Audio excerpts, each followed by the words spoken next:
I use Clipchamp to create these videos because it comes free with Windows. Recently, I've been trying to improve the presentation of the videos I'm making. Today I'll be using the text-to-speech capability, as I've been told I have too much background noise in some of my other videos. This video walks through how to integrate the Cisco XDR PNM Sensor into Active Directory using SSSD. I'll also be going over how to configure SSSD to only allow SSH and authentication into the PNM Sensor only from the AD SecurityTeam group. The SecurityTeam group will also have sudo rights on the PNM Sensor. Everything I'm covering in this video can be found on Ubuntu's documentation page at https://ubuntu.com/server/docs/service-SSSD-AD. Before we get started, let's make sure SSSD is not already installed using the realm and adcli commands.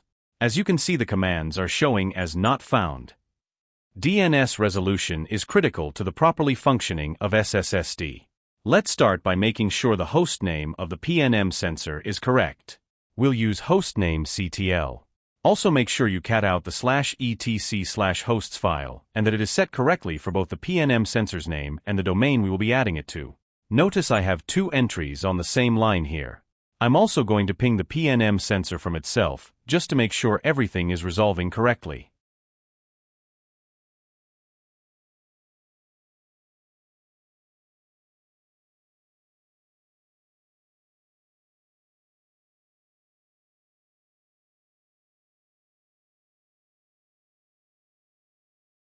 We also want to make sure that our PNM sensor is configured to point at the enterprise DNS servers.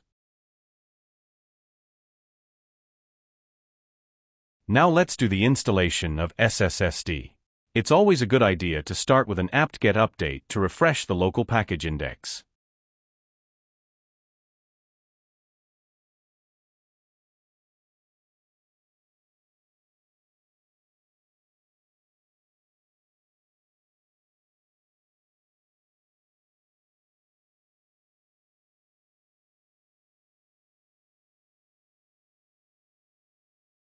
Next, let's do the installation of SSSD.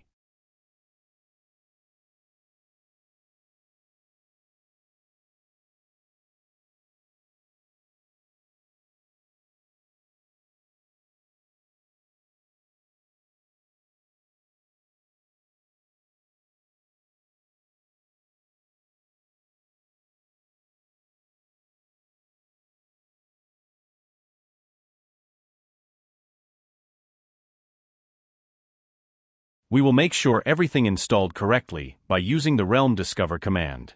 We should be able to see the AD server we will be joining.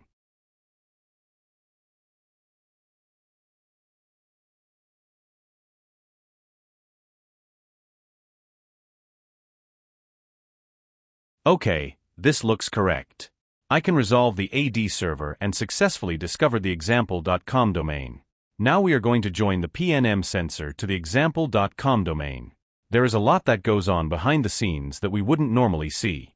I want to show this, so we are using the -v flag for verbose output. By default, the realm join command uses the full administrator account for the AD environment it is joining to. Okay. It looks like we successfully enrolled. Now let's go look at the sssd.conf file.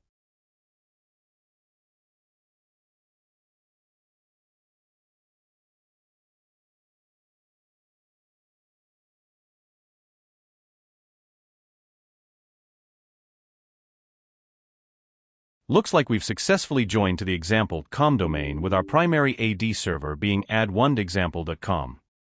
Let's go into the Active Directory server and see if our PNM sensor has been added to the Active Directory computers group. There is our PNM server. This looks good. Now we are going to configure the PNM sensor to allow the SecurityTeam Active Directory group to log in and SSH to the PNM sensor. When we are done, only members of the SecurityTeam group will have access. To do this, we use the realm permit command. The -g flag represents a group.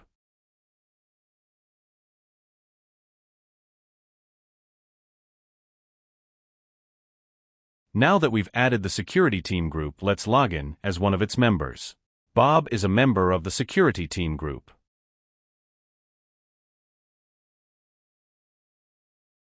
It looks like Bob can log in if we use his full name Bob at example.com user ID. If we just use Bob without the domain suffix, the login fails. Let's fix that. We need to configure the SSSD.conf file. It's found in the /etc/SSSD directory. We'll use vim to update it.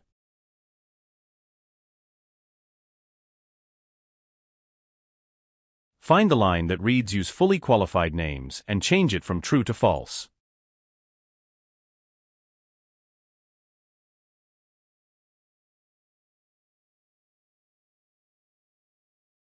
Then insert a new line that reads default_domain_suffix equals example.com.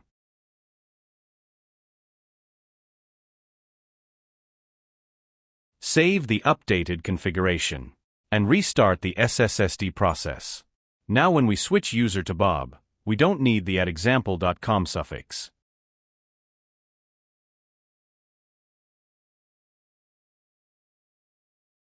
That's much easier. Now, let's see if someone who is not a member of the SecurityTeam group can log in. We'll use Sam for our test.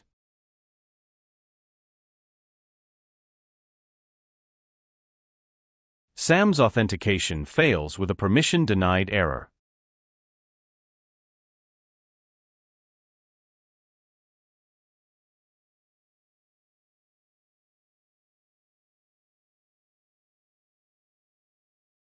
Bob is a member of the SecurityTeam Active Directory group.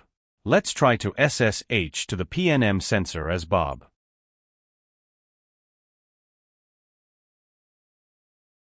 Looks like we successfully connected as Bob. Bob is going to need sudo rights to administer the PNM Sensor. Let's see if he has sudo privileges.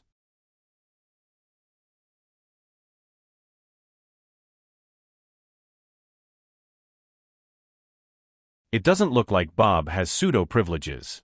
Let's fix that.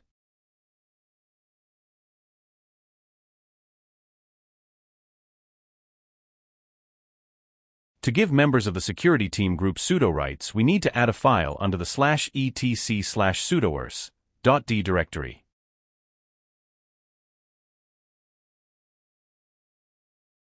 We will use vim to create a text file named SecurityTeam, though it could be named anything. Add a line that reads %SecurityTeam all equals open parenthesis all colon all closed parenthesis.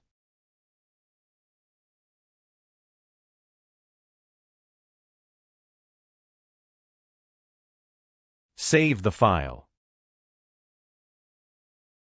Now we need to modify the file so it has read group and read user rights for the root user. Do this with the chmod 0440 SecurityTeam command. Then use ls-lh command to see if the rights have changed. This looks correct. Now let's switch user to Bob and see if he has sudo rights. We will use the sudo-l command first. The sudo-l command in Linux lists the commands that the current user is allowed or forbidden to run with sudo on the current host. This is useful for checking your sudo privileges without actually executing any commands. Looks like Bob has sudo rights. Let's use these new rights to restart the UFW service. Restarting the firewall is something you would need sudo rights to perform. Now that we've restarted the UFW service, we'll issue the status command that will show us when the restart occurred. You can see from the output that the restart occurred 8 seconds ago. In this video, we configured SSSD on the PNM Sensor to connect it to our Active Directory domain. Configured SSSD to allow the SecurityTeam Active Directory group to SSH to and log in to the PNM Sensor using only their Active Directory user ID without the domain suffix. Configured the SecurityTeam Active Directory group with sudo privileges on the PNM Sensor. There is much more you can do with SSSD, but this should be just enough to make it easier to administer the PNM Sensor without having a bunch of local user accounts on the sensor itself or giving everyone the local admin account user ID and password.